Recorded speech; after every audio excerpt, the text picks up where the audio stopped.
Astaghfirullah. Assalamualaikum warahmatullahi wabarakatuh. Alhamdulillah, wassalatu wassalamu ala rasulillah wa ala alihi wa sahbihi wa mawalah wa la hawla wa la quwata illa billahi wa ba'du. Baik, kita lanjutkan kajian kita, masih membahas kitab Tauhid. Kita masuk pada bab ke-24, hukum seputar sihir.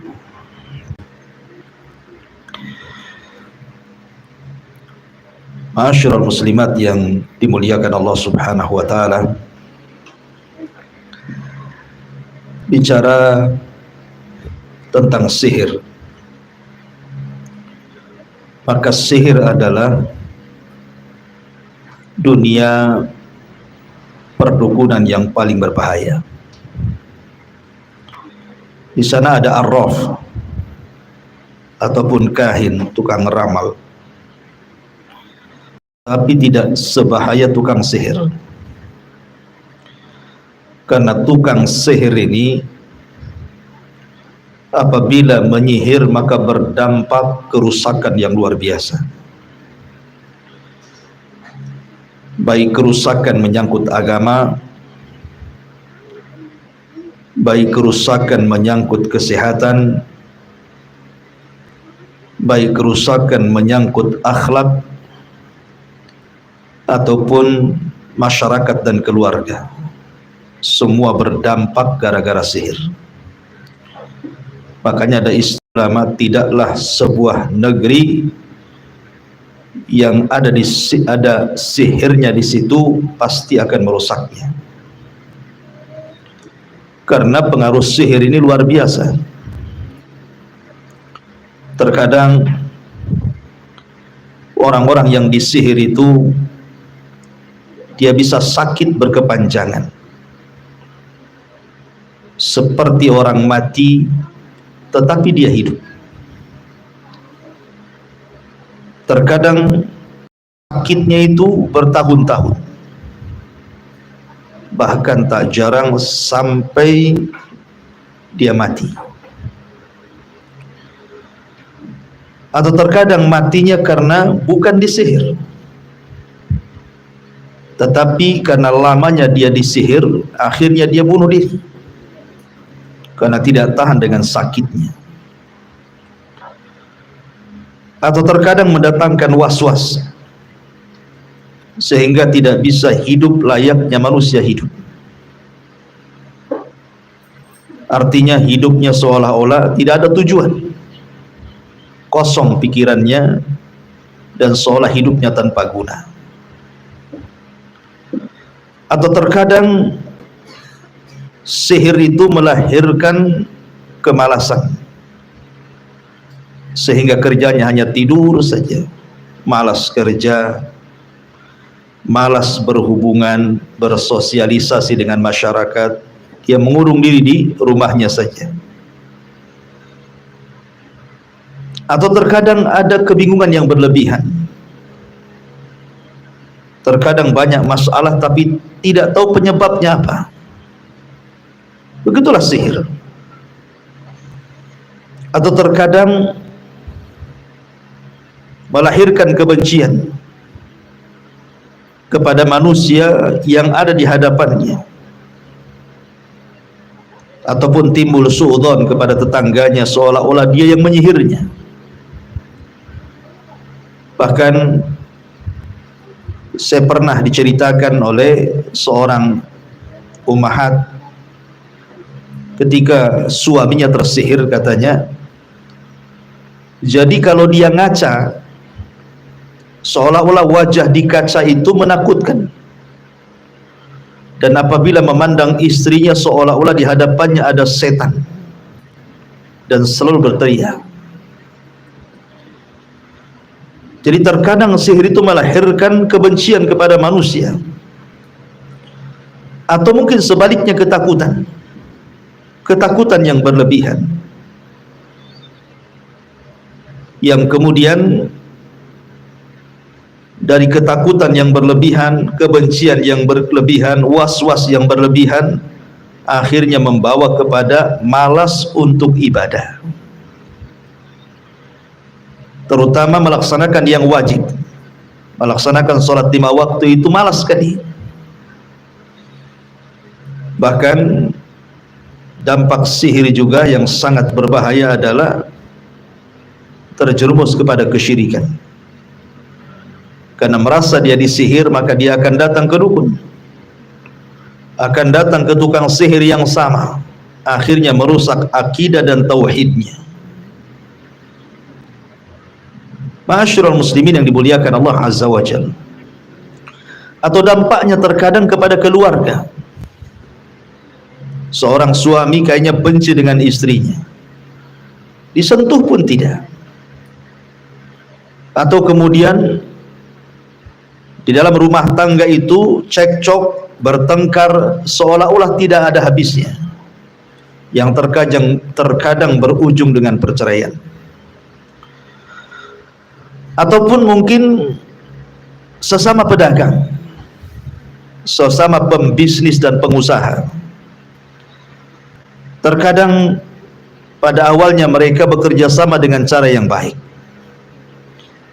tetapi setelah kemudian usahanya berkembang, satu di antara yang lainnya zalim, kemudian datang ke tukang sihir, mulai retak. Atau sesama tetangga, sesama masyarakat, sesama kabilah, antar daerah, sehingga kemudian berperang dan begitu seterusnya. Karena sekali lagi bahwa sihir itu bukan hanya merusak akhlak manusia, tetapi juga agamanya.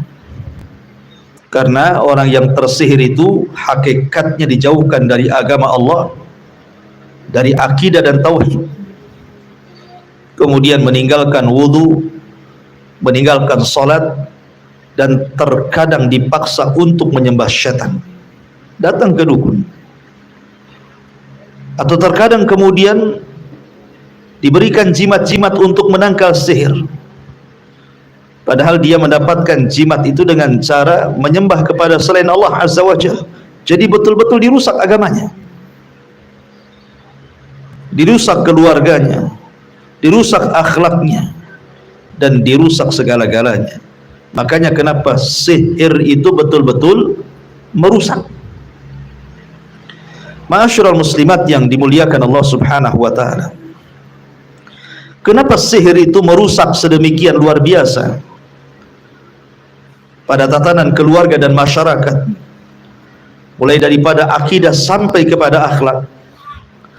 Karena tukang-tukang sihir itu mereka adalah orang-orang yang bekerja sama dengan syaitan untuk merusak anak Adam.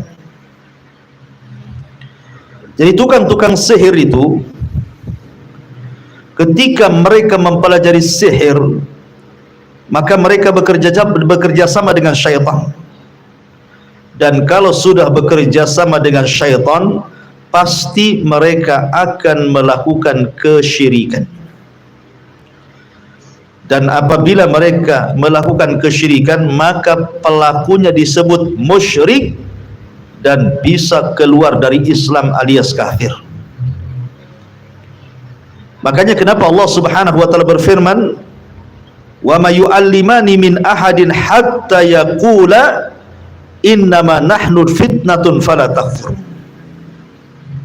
Dan tidaklah keduanya Harut dan Marut mengajarkan kepada manusia kecuali keduanya mengatakan, kami datang untuk memfitnah, maka jangan kalian kufur. Kalimat jangan kalian kufur artinya mempelajari sihir itu kekufuran. Baik orang yang mempelajari sihir itu untuk diamalkan sihirnya, atau hanya sekedar pengetahuan saja, dua-duanya kufur. Sebab walaupun hanya sekedar pengetahuan, mempelajari sihir itu tidak lepas daripada kerjasama antara dia dengan jin dari kalangan syaitan. apalagi kemudian sampai diamalkan dan dipraktekkan menyakiti orang, maka bukan hanya kesyirikan tetapi didobelkan dengan kezaliman, rangkap dan kuadrat dosanya. Ma'asyiral muslimat yang dimuliakan Allah Azza wa Jalla, karena pekerjaan sihir itu lengket atau erat kaitannya dengan kezaliman, menyakiti orang, menghilangkan perasaan rahmat dalam hatinya, tidak kasihan dengan orang. Makanya ketika dia menyihir itu sama sekali tidak ada iba kepada orang lain. Gak peduli apakah orang itu sakit, apakah orang itu mati, apakah orang itu tersiksa, apakah orang itu susah hidupnya, tidak peduli dia. Karena tukang-tukang sihir itu tidak punya hati, rahmatnya sudah dicabut dalam hatinya. Karena sihir itu identik dengan kezaliman, menyakiti orang, dan itulah tujuan daripada amal syaitan. Amalnya syaitan memang seperti itu.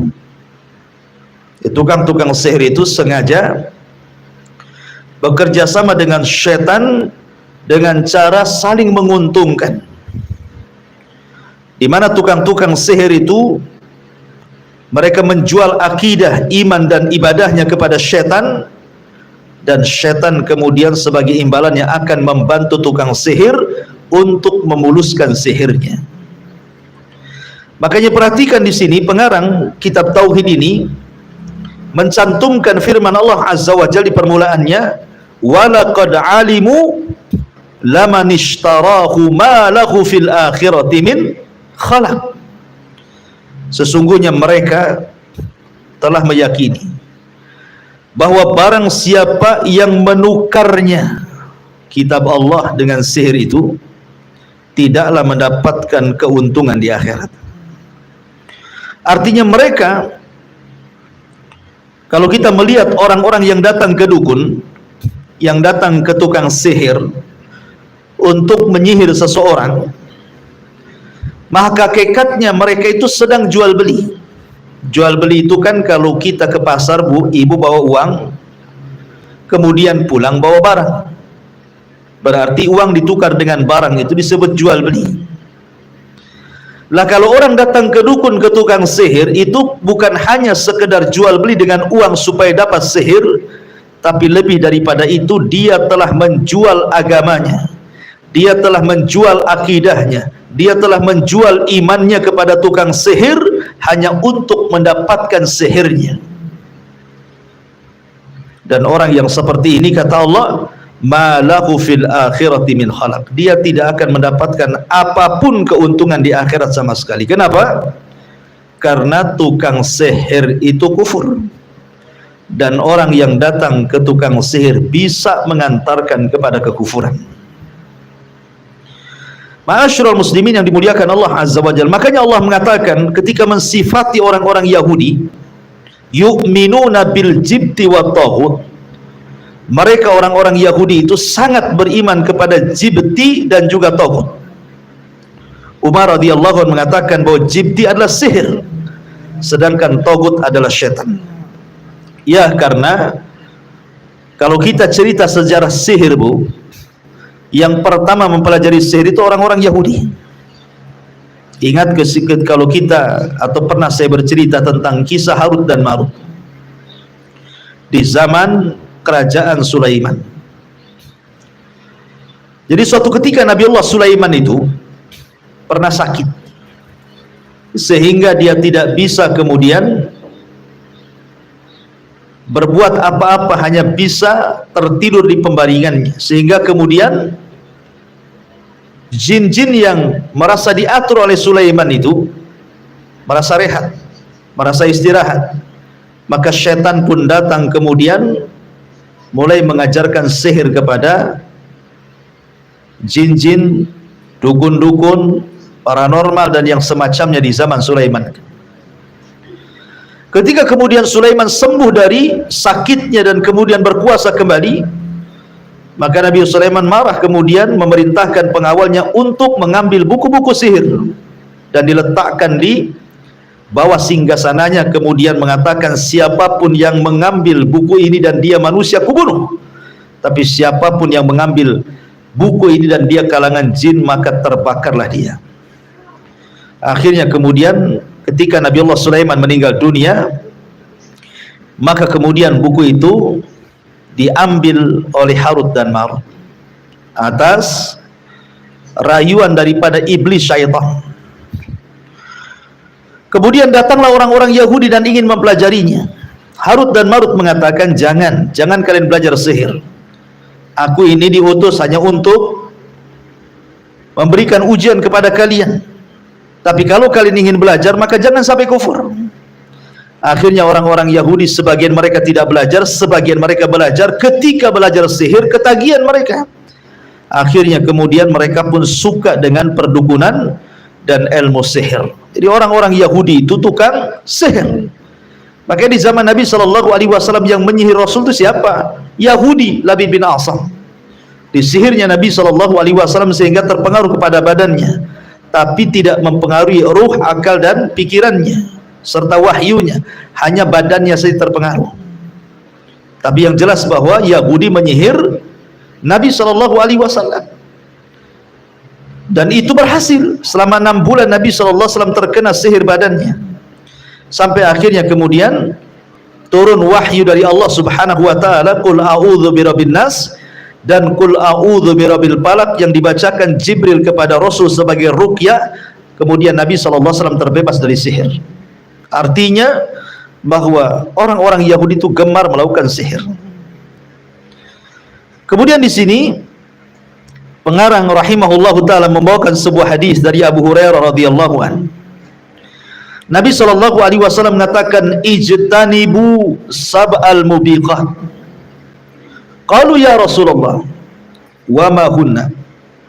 Qala asyirku billahi was-sihru wa qatlun nafsi allati harramallahu illa bilhaq wa aklu riba wa aklu malil yatim wa tawalla yawmaz zahfi wa qadful muhsanat al-ghafilat al-mu'minat. Kata Nabi SAW dari Abu Hurairah radhiyallahu an, jauhilah 7 perkara yang membinasakan. Para sahabat bertanya, apa itu wahai Rasul 7 perkara? Maka Rasul mengatakan syirik kepada Allah, kemudian menyebut sihir setelahnya. Artinya di sini sihir ya bagian daripada syirik, tapi dikeluarkan atau dikhususkan sihir ini karena ini kesyirikan yang paling bahaya. Makanya kemudian diulang, padahal sihir itu bagian daripada kesyirikan, tapi Rasul keluarkan kembali untuk menunjukkan bahwa jenis kesyirikan yang paling bahaya adalah sihir. Kemudian membunuh orang yang diharamkan kecuali dengan alasan yang benar, kemudian memakan riba, makan harta anak yatim, lari dari medan perang, melontarkan tuduhan berzina kepada wanita yang baik-baik, yang suci lagi beriman. Maka itu semua membinasakan dan menghancurkan. Maka sihir itu sangat-sangat bahaya. Ma'asyiral muslimat yang dimuliakan Allah Subhanahu wa taala, kenapa sihir itu bagian daripada kekufuran dan kesyirikan? Karena dalam dunia sihir itu, tukang-tukang sihir itu mereka seolah-olah tidak berhajat kepada Allah,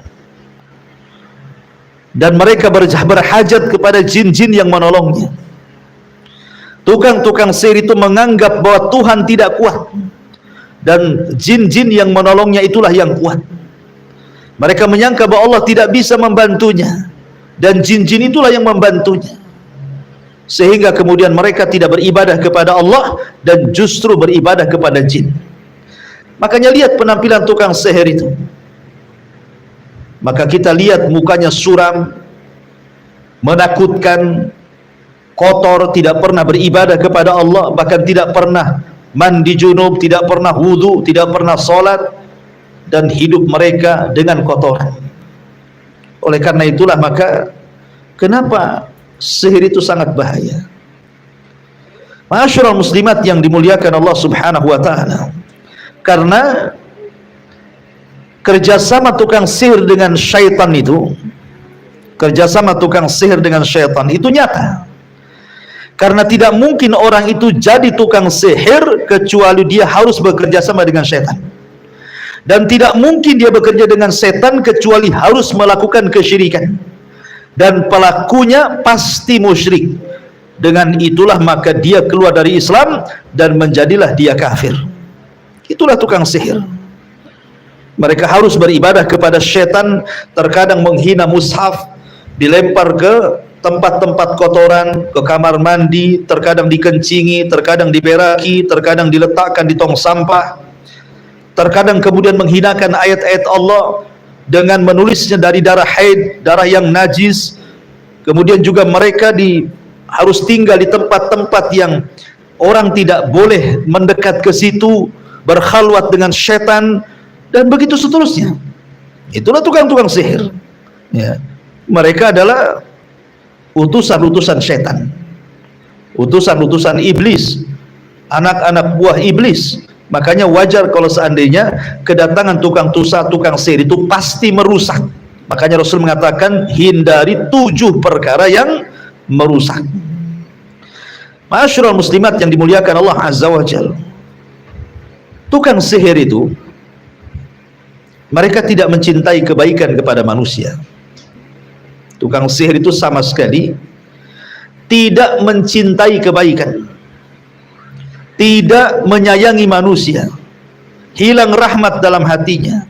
Dia suka menyakiti manusia, suka sekali. Kemudian juga mengarahkan manusia untuk berbuat kufur karena di belakangnya syaitan. Dan tukang sihir itu dengan sihirnya memang mereka berpaling dari Rabbnya, dari Tuhannya, dan dari syariat Allah dan juga Rasulnya. Makanya lihat tukang-tukang sihir itu lebih banyak melakukan kekufuran dan mendekatkan diri kepada jin dan syaitan dengan cara-cara yang tidak pernah diperintahkan Allah dan Rasulnya, dan justru mereka menentang Allah dan Rasulnya karena mereka sudah sepakat dengan syaitan dan jin untuk menghina Allah subhanahu wa ta'ala, menghina ayat-ayat Allah subhanahu wa ta'ala, sehingga mereka berani menjual agama mereka dengan kesyirikan. Na'udzubillah. Maka dari bahaya-bahaya inilah wajar kalau umpamanya kemudian Nabi SAW bersabda, haddus sahiri dharbatun bisayfi, bahwa hukuman tukang sihir adalah dipenggal dengan pedang. Tukang sihir itu dipenggal dengan pedang. Makanya diriwayatkan dalam Sahih Bukhari dari Bajalah bin Abadah, dari Bajalah bin Abadah, dia mengatakan bahwa Umar ibn Khattab radhiyallahu anhu memerintahkan untuk membunuh semua tukang sihir, baik laki-laki maupun perempuan. Kemudian Bajalah mengatakan, kami pun melaksanakan hukuman mati kepada 3 orang penyihir perempuan karena atas seruan Umar ibn Khattab sebagai khalifah. Bahkan diriwayatkan Hafsah juga telah memerintahkan untuk menghukum mati budak perempuan yang telah menyihirnya. Budak itu pun lantas dibunuh oleh orang yang disuruh oleh Hafsah. Bahkan diriwayatkan oleh Imam Ahmad, diriwayatkan dalam hadis yang sahih bahwa hukuman mati terhadap tukang sihir telah dilakukan oleh 3 orang sahabat Rasul, Umar, Hafsah, dan juga Jundub. Artinya bahwa sampai sahabat kemudian memerintahkan untuk memenggal dan membunuh itu karena memang tukang sihir itu penjahat kelas kakap. Mereka menyakiti orang dengan pelan-pelan. Terkadang menyakiti orang itu sampai dibuat sakit seumur hidup. Coba bayangkan, menyusahkan bukan hanya orang yang sakit, tapi keluarga korban juga susah karena harus merawatnya. Anak-anaknya, istri-istrinya, pasangannya, orang tuanya, keluarganya dibuat susah gara-gara tukang sihir itu. Makanya sudah wajar, karena ini juga kejahatan yang luar biasa. Makanya Islam kemudian menghukum bunuh itu bukan had, tetapi karena hukumannya riddah, karena dia murtad. Makanya kenapa ketika Al-Hafidh Ibnu Hajar rahimahullah ta'ala dan juga ulama yang lainnya ditanya tentang apakah boleh seseorang mempelajari sihir, maka mereka mengatakan tidak boleh, karena ta'allumus sihri kufrun, mempelajari sihir itu adalah kekufuran. Sebagaimana juga dikatakan Imam Ibnu Qudamah, ta'allumus sihri wa ta'limuhu haramun la na'lamu fihi khilafan baina ahli ilm. Mempelajari sihir, mengajarkan sihir haram, tidak boleh, tidak ada khilaf ulama. Bahkan Al-Hafidh Ibnu Katsir juga mengatakan sama, bahwa orang yang mempelajari sihir itu terjerumus kepada kesyirikan dan kekufuran. Lalu bagaimana kalau seandainya seseorang itu mengobati sihir dengan sihir? Ada orang terkena sihir, kemudian datang ke tukang sihir, akhirnya mengobati sihir dengan sihir. Maka Al-Qatadah mengatakan ketika bertanya kepada seorang tabi'in namanya Sa'id ibn al-Musayyab tentang seseorang yang kemudian melakukan hal itu,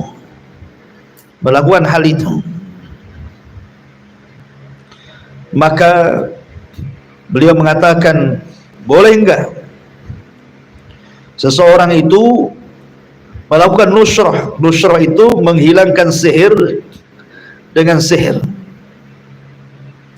Beliau mengatakan, la ba'sa bihi innama yuriduna bihil islah fa amma ma yanfa'u falam yunha anhu. Tidak mengapa, kata beliau, selama ada kebaikan, adapun yang ada manfaatnya tidak dilarang. Akan tetapi para ulama berselisih pendapat. Walaupun Sa'id ibn Musayyab membolehkan sebagaimana yang disebutkan tadi, akan tetapi banyak para ulama seperti Imam Ibnu Qudamah rahimahullah mengatakan bahwa tidak boleh. Tidak boleh nusrah itu, yang betul tidak boleh, karena bagaimanapun mengobati sihir dengan sihir itu pasti akan terjerumus kepada amal syaitan. Sebagaimana sabda Nabi SAW, an-nusratu min amali syaitan, bahwa nusrah itu melepaskan sihir dengan sihir itu termasuk amal syaitan, bukan amal manusia. Tetapi kalau nusrahnya maksudnya dengan Al-Quran, mengobati sihir dengan Quran, mengobati sihir dengan doa-doa yang diajarkan, mengobati sihir dengan zikir-zikir yang disyariatkan, maka tidak mengapa. Tetapi kalau kemudian menghilangkan sihir dengan sihir yang melalui bantuan syaitan, maka tidak dibolehkan. Dan itu pendapat yang kuat, karena bagaimanapun riskan, bahaya kalau sampai orang itu datang ke tukang sihir walaupun tujuannya untuk menghilangkan sihir, karena bagaimanapun itu tipu daya syaitan. Ya. Ma'asyiral muslimat yang dimuliakan Allah Subhanahu wa taala, maka secara garis besar saya ulangi bahwa dalam dunia sihir itu, kenapa kemudian sangat dilarang dan terlarang? Karena kerusakannya satu menyangkut agama. Saya ulangi, satu menyangkut agama. Di antara yang menyangkut agama itu dijauhkan dari agama Allah dan dari akidah yang sahih, dan dijauhkan dari redha terhadap qada dan qadar Allah. Ini satu. Kemudian yang kedua, pengagungan terhadap tukang sihir, dan seolah-olah mereka menjadi rujukan, dan ini merusak agama, seolah-olah tidak percaya dengan Allah. Kemudian juga mereka meninggalkan kebenaran, meninggalkan apa yang disabdakan Rasul tentang sihir, bagaimana bahayanya. Kemudian juga mereka rusak agamanya karena menjadi para penyembah syaitan. Mereka tidak redha dengan Allah Subhanahu wa taala dan lebih redha dengan syaitan. Kemudian juga hati mereka terpaut dengan khurafat dan kedustaan-kedustaan, dan banyaknya was-was dalam kehidupan, akhirnya dia jauh dari Allah Subhanahu wa taala. Kemudian yang kedua, pengaruh terhadap kesehatan. Tadi saya sudah disebutkan, ada orang yang disihir itu akhirnya sakit, dengan sakit yang berkepanjangan, terkadang menyusahkan orang sakit dan orang yang menjaga orang sakitnya, atau terkadang menyakiti perempuan yang sedang hamil, akhirnya dibuat keguguran, ya, dibuat keguguran anaknya. Itu bisa saja tukang sihir akhirnya kemudian menghilangkan nyawa janinnya, atau dibuat bingung hidupnya, susah, tidak bisa berpikir, banyak masalah, tidak jelas masalahnya, kemudian hilang tujuan hidupnya, akhirnya malas, kemudian menjauh dari manusia gitu ya, kemudian juga penuh dengan kebingungan, gundah gulana, stres gitu ya, sehingga kemudian akhirnya hidup menyendiri. Dan adapun kemudian bahaya tentang masyarakat, kebanyakan orang-orang yang terkena sihir terkadang tidak mau bermasyarakat, hidupnya sendirian, tidak jelas, kemudian ada perasaan suudzon, kemudian permusuhan, kedengkian, hasad, dan begitu seterusnya. Termasuk juga akhlak jadi hilang, kemudian juga terkadang anak-anak muda yang terkena sihir tidak mau kawin, anak-anak bujangan akhirnya tabatul, membujang, anak gadis kemudian menggadis sampai tua karena terkena sihir. Jadi banyak sekali, dan saya sudah ulang berkali-kali madaratnya, sehingga mu'alif rahimahullah ta'ala ingin menjelaskan dalam kitab Tauhid tentang bahaya sihir ini, bahwa sihir itu kesyirikan dan bisa mengantarkan kepada kekufuran. Wallahu a'lam bishawab. Ini yang bisa saya sampaikan. Silahkan kalau ada yang ingin bertanya. Fadhal.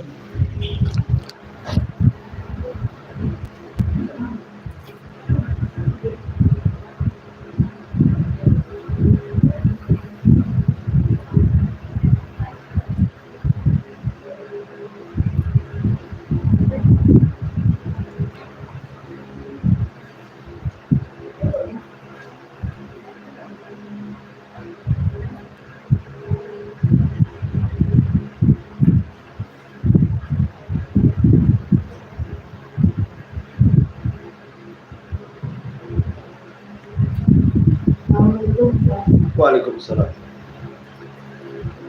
Apakah kita bisa mengenal tanda-tanda tukang sihir? Mana? Tanda-tanda tukang sihir itu apakah bisa kita mengenal? Iya. Apakah kita bisa mengenal bahwa si fulan itu tukang sihir? Imam Syafi'i rahimahullahu ta'ala membagi sihir itu kepada dua jenis. Ada sihir itu lewat bantuan syaitan, dan ini sudah jelas sepakat, yang seperti ini adalah syirik dan kufur. Yang kedua, sihir yang berkaitan dengan perobatan, dengan serbuk-serbuk atau dengan bacaan-bacaan tertentu, mengobati orang, menyembuhkan orang, menghilangkan penyakit, dan begitu seterusnya. Kalau yang kedua tidak sampai kepada syirik tetapi fasik. Ya.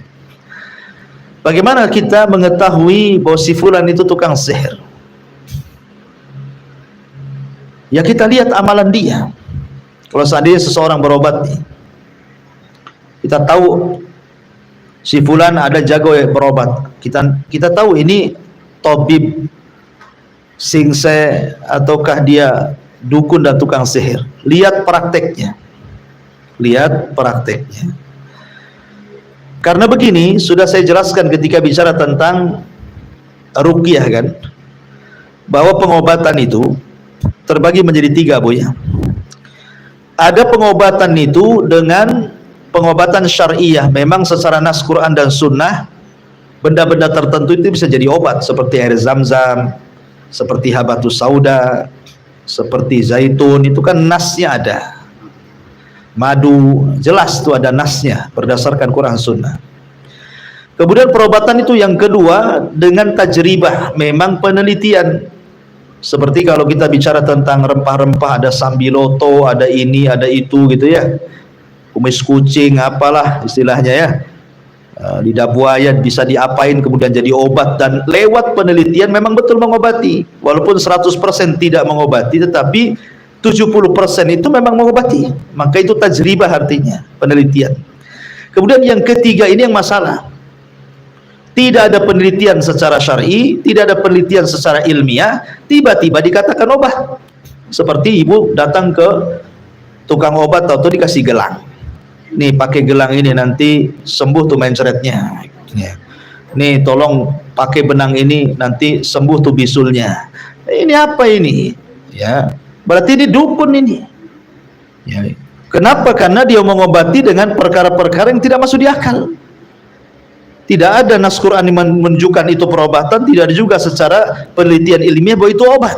Nah, ini satu, ini masalah nih. Ya.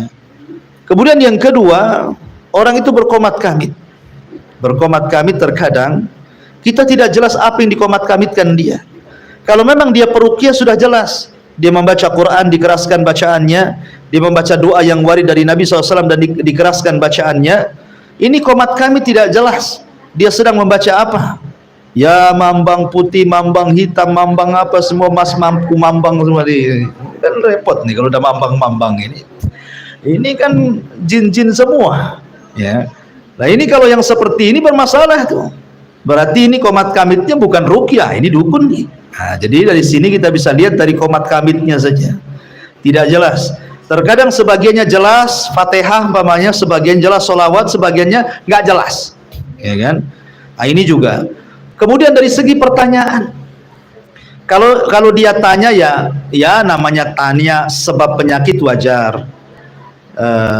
Ibu sudah berapa umurnya? Kata ibu sudah 50 tahun, ya wajarlah, namanya usia itu memang penyakit banyak. Ya, sudah sarang penyakit. Oh, ibu makannya apa? Oh, makannya ini tape umpamanya. Oh, jangan nih kolesterol. Nah, oh, makan ini. Jadi jelas tuh pertanyaannya tuh. Betul-betul dia bertanya soal pemicu. Ya. Tapi kalau tanyanya aneh-aneh gitu kan. Tanya siapa nama ibumu? Lah kok ada kaitan nama ibu pula. Ini saya tanya penyakit, nama ibu pula ditanya. Ya. Kemudian tanya soal tanggal lahir. Semua tanya soal pokoknya yang nggak ada berkaitan dengan kesehatan dia tanyakan. Nah, ini ada masalah nih. Ya, kalau tanyanya nggak jelas, maka ini ketahuilah dia dukun. Ataupun umpamanya kita datang ke tukang obat, suruh umpamanya mengkonsumsi ini dan itu, jelas obatnya dikasih herbal atau diobati dengan cara dibekam, diurut dan yang lainnya. Ini enggak, langsung ditanya, sini minta duit, nanti saya belikan ayam, nanti penyakit ibu saya pindahkan ke ayam. Ini masa ini sudah zalim sama ayam enggak salah akhirnya jadi punya penyakit gitu kan. Ini kan repot nih, ini dukun nih main pindah-pindah penyakit saja ke ayam. Karena saya pernah juga dulu kisah ada kawan di Singapura itu, dia di Hotel Nagoya, minta dicarikan tukang urut, dicarikanlah oleh kawan tukang urut. Urutnya enak, cuman ketika habis ngurut tukang urut ini cerita, bapak ini sebenarnya ada hal-hal yang gaib yang bapak mungkin tidak rasakan, ada penyakit yang tidak mungkin saya ceritakan. Bagusnya bapak kalau mau besok panggil saya akan bawa ayam, saya pindahkan penyakit bapak ke ayam katanya. La ilaha illallah. Ini apa ini? Ya. Jadi ini jelas dukun yang seperti, jangan lagi didatangkan orang kayak gini. Nah, itulah ciri-ciri dukun dari situ. Ya. Macam-macam gitu, kalau sudah minta korban ataupun minta disembelihkan ayam ini, ayam itu, binatang ini, binatang itu, yang enggak masuk di akal dengan dunia perobatan, berarti dia dukun. Ya, itulah cara mengetahui dia dukun atau tidak. Wallahu a'lam. Dan banyak lagi. Ya. Ya.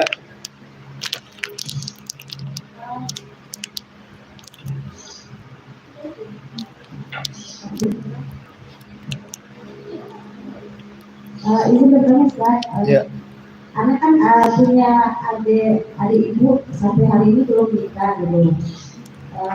Umurnya 50-an gitu.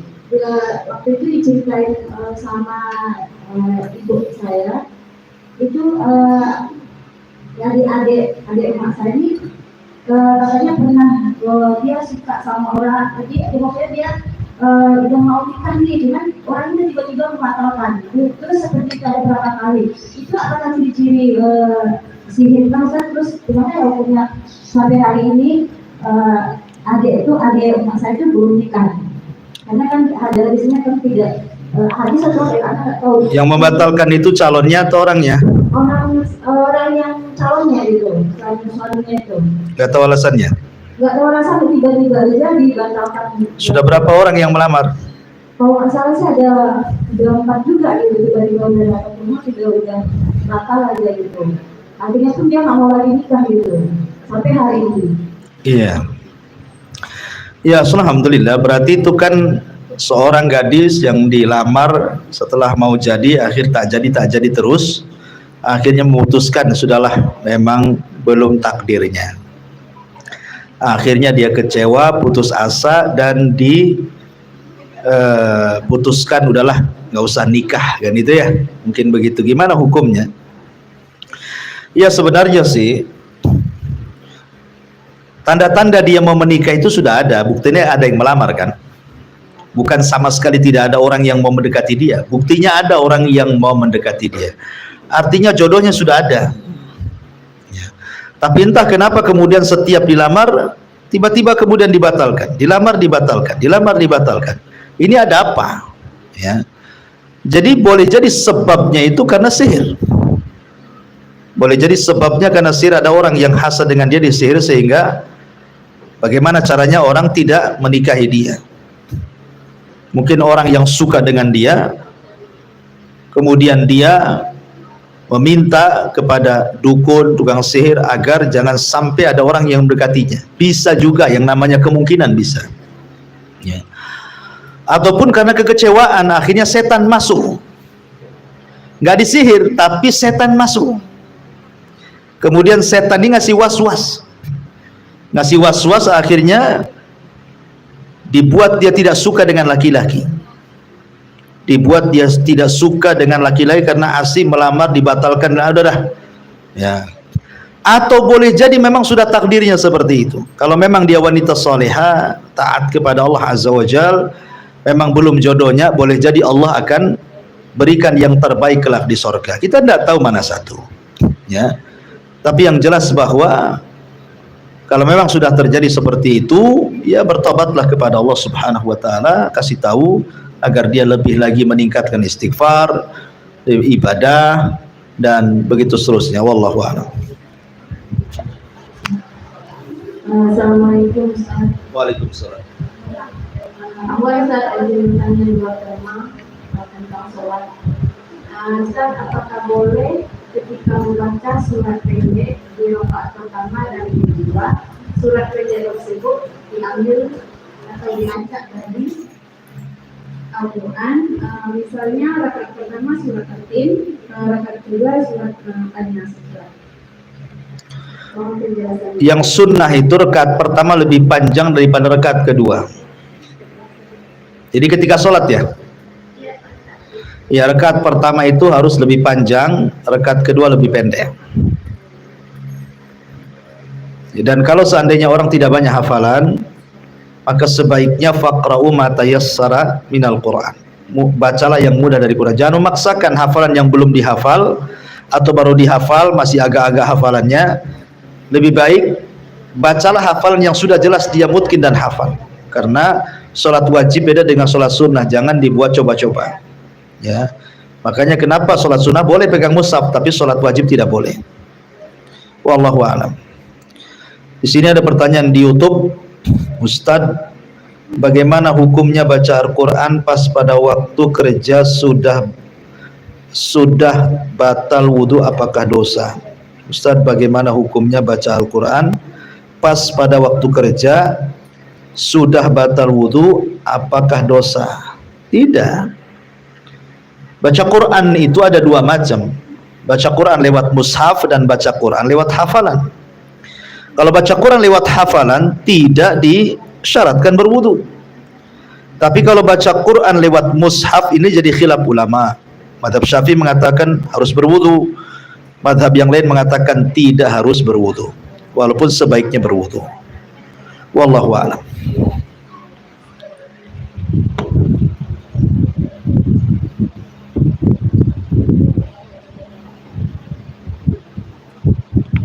Ustaz, ada mengajukan pertanyaan. Ya. Misalkan orang yang kena sihir itu berbuat dosa karena disihir, Ustaz. Apakah yang kena sihir ini berdosa, Ustaz? Orang yang terkena sihir berbuat dosa. Berbuat dosa karena kena sihir tersebut. Yang ditanyakan, apakah dia berdosa itu, Ustaz? Yang berdosa yang terkena sihir. Yang terkena sihir.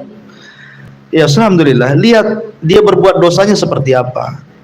Kalau yang terkena sihir ini, dia berbuat dosanya karena memang akibat sihir, ya akibat sihir akhirnya mungkin dilalaikan, dibuat hilang akalnya, akhirnya kemudian dia tidak sholat, dia tidak puasa, dia tidak ibadah, ya itu kan dampak daripada sihir, satu paket dengan sihir, ya kan.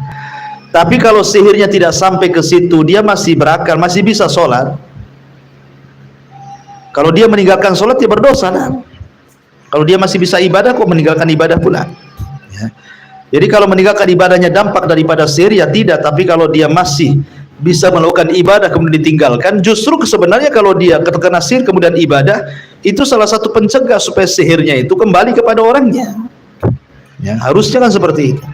Dengan cara meruqyah diri sendiri, dengan cara sholat wajib, kemudian baca wirid, dzikir, Quran, itu kan ruqyah diri sendiri. Bisa saja kemudian sihirnya balik kepada orang menyihir kan. Jadi lihat seperti apa dia meninggalkan ketaatannya sehingga menjadi dosa bagi yang terkena sihir itu. Wallahu a'lam. Ustaz, mau bertanya kedua, Ustaz. Ya. Ini ada saudari kita itu mau bertanya, dia katanya ada suaminya pernah mimpi istrinya selalu selingkuh dengan orang lain. Terus apakah ini gangguan jin? Jadi karena mimpinya ini sering datang terus katanya. Apakah ini gangguan dengan suaminya atau istrinya? Selalu mimpi suaminya. Tidak, istrinya, suaminya mimpi gitu. Iya, suaminya tertidur mimpi istrinya selingkuh. Iya, selingkuh dengan orang lain. Tapi istri tak selingkuh kan? Enggak, ya. Hanya mimpi saja. Karena begini ya, sihir itu yang disebutkan dalam surah Al-Baqarah. Kebanyakan sihir itu pada dua perkara. Sihir itu terjadi pada dua perkara. Pertama as-sarfu, yang kedua al-atfu. Pertama as-sarfu, memisahkan suami istri. Yang kedua al-atfu, merekatkan suami istri. As-sarfu ya seperti tadi, pamannya dikirimlah oleh tukang sihir supaya suaminya itu dimimpikan terus suudzon sama istrinya. Setan masuk dalam mimpinya, diperlihatkan istrinya selingkuh. Akhirnya benci sama istrinya dan menuduh istrinya selingkuh, padahal mimpi tidak bisa dijadikan bukti. Mimpi itu dari setan, dan mimpi dari setan itu mimpi buruk, dan mimpi buruk itu tidak mungkin terjadi. Mimpi buruk itu tidak mungkin terjadi, ya. Ataupun al-atfu, merekatkan suami istri. Takut umpamanya suaminya kawin lagi, istrinya datang ke dukun minta agar suaminya lengket kayak perangko. Nah, kan contohnya seperti itu, namanya al-atfu. Kalau as-sarfu memisahkan, kalau al-atfu supaya mendekatkan. Dua-duanya anda boleh, dua-duanya sihir. Tapi kebanyakan as-sarfu wal-atfu ini memang dunia sihir itu kebanyakan dalam rumah tangga. Kebanyakan dalam rumah tangga. Datang ke dukun minta susu supaya yang usia 40 tahun kayak 20 tahun. Ya kan, sekali susuknya jatuh jadilah jadi kayak 60 tahun. Nah, itu ya. Jadilah itulah memang dunia rumah tangga seperti itu. Terutama dunia malam biasanya ya. Dunia malam maksiat itu biasanya seperti itu. Ya, dunia malam, wanita tidak jelas, remang-remang yang nggak jelas itu biasanya kan mereka datang ke dukun tuh, ya. Mereka dekat dengan dukun, dunia seperti itu.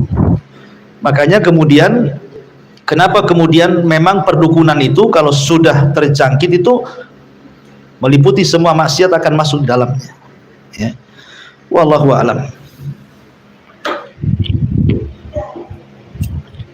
Satu lagi boleh? Iya.